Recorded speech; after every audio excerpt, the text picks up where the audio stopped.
झांसी आगामी त्योहार होली और लोकसभा चुनाव में मतदाता जागरूकता अभियान के क्रम में संघर्ष सेवा समिति जनपद के विद्यालयों में वर्चुअल माध्यम से शिक्षकों और छात्र छात्राओं को मतदान की महत्वता और सौहार्दपूर्ण त्योहार मनाने के बारे में समझाने का कार्य कर रही है। इसी क्रम में बड़ागांव गेट बाहर स्थित लॉर्ड महाकालेश्वर विद्यालय में वर्चुअल मीटिंग का आयोजन किया गया, जिसमें समिति के संस्थापक डॉक्टर संदीप सरावगी ने छात्र छात्राओं और शिक्षकों को मतदान की महत्वता के बारे में विस्तार से समझाया। इस गांव को ऐतिहासिक डेकांचल पर्वत के किनारे बसा से काफी महत्व है, जहां से होली की शुरुआत हुई थी। एच कस्बे के पास स्थित बेतवा नदी के किनारे बसे डिकोली गांव को ऐतिहासिक डेकांचल पर्वत के किनारे बसा गांव माना जाता है। यह मान्यता है कि इसी डेकांचल पर्वत से भक्त प्रहलाद को नदी में फेंका गया था। जिस स्थान पर भक्त प्रहलाद को फेंका गया था उसे वर्तमान समय में लोग प्रहलाद कुंड के नाम से जानते हैं। एच कस्बे में महल और प्राचीन भवनों के अवशेष वर्तमान समय में मौजूद हैं, जिसे हिरण्यकश्यप का महल बताया जाता है। बताया जाता है कि इसी महल के पास हिरण्यकश्यप की बहन होलिका भक्त प्रहलाद को अपनी गोद में लेकर आग में बैठी थी और जल गई थी। एच कस्बे में भगवान नरसिंह का एक प्राचीन मंदिर स्थित है।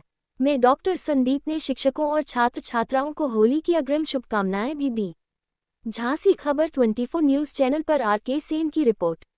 वर्तमान में झांसी जिले का एरच कस्बा त्रेता युग के एरिकक्ष के नाम से प्रसिद्ध था। यह एरिकक्ष दैत्यराज हिरण्यकश्यप की राजधानी थी। हिरण्यकश्यप को यह वरदान प्राप्त था। उसे उस समय चूंकि वरदान बहुत मिलते थे भगवान से, जो इतिहास है कि उसे यह वरदान प्राप्त था कि ना वो दिन में मरेगा ना रात में, ना इंसान से मरेगा ना जानवर से।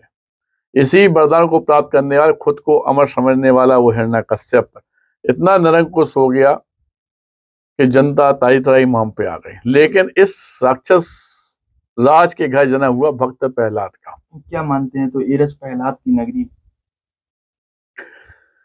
बिल्कुल सही कह रहे हैं। भक्त प्रहलाद की जो भगवत भक्ति से परेशान हिरण्यकश्यप ने उसे मरवाने के कई प्रयास भी किए, जिससे हमारे प्रहलाद जी थे वो बचे। आखिरकार हिरण्यकश्यप ने प्रहलाद को ढिकोली पर्वत से नीचे फेंकवा दिया। ढिकोली पर्वत और जिस स्थान पर प्रहलाद जी गिरे आज भी वो स्थान मौजूद है, उनके पैरों के निशान वहां पे मौजूद हैं। आखिरकार हिरण्यकश्यप की बहन होलिका ने प्रहलाद को मारने की ठानी।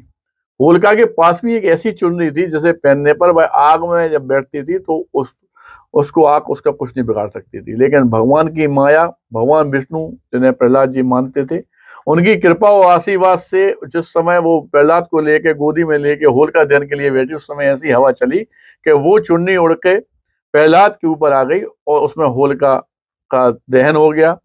और सबसे बड़ी बात तो ये है कि जब होलिका जल गई, आज भी पुरातत्व विभाग ने जब वहां पे खुदाई की तो होलिका की गोदी में बैठे प्रहलाद की जो मूर्ति मिली है वहां पे, वो इस बात का प्रमाण है। वहां पे जो उस समय के अवशेष मिल रहे हैं वो इस बात का प्रमाण है कि वास्तविकता में यहाँ पे ऐसा सब कुछ घटित हुआ।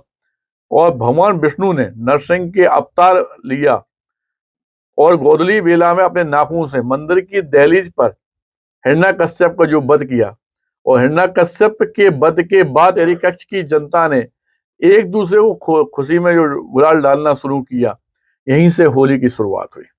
इस बात से चूंकि पूरा देश नहीं जानता है, लेकिन हमारी जो झांसी, हमारा जो बुंदेलखंड है, ये वास्तविकता में ऐतिहासिक धरोहरों से भरा पड़ा है। जो वीर लोग पैदा हुए और इसकी मिट्टी में इतनी ताकत है कि इस मिट्टी की सुगंध में हर वीर ने जन्म लिया। इसकी कई ऐतिहासिक कथाएं, जिनमें से एक होली का जो अपन लोग मनाते हैं, इसका भी प्रोग्राम जो हम लोग करते हैं, इसे मनाते हैं, ये भी हमारी झांसी की है। इस बात को बहुत कम लोग जानते हैं और सभी लोगों को दोबारा अग्रिम हम हार्दिक शुभकामनाएं देते हैं। धन्यवाद।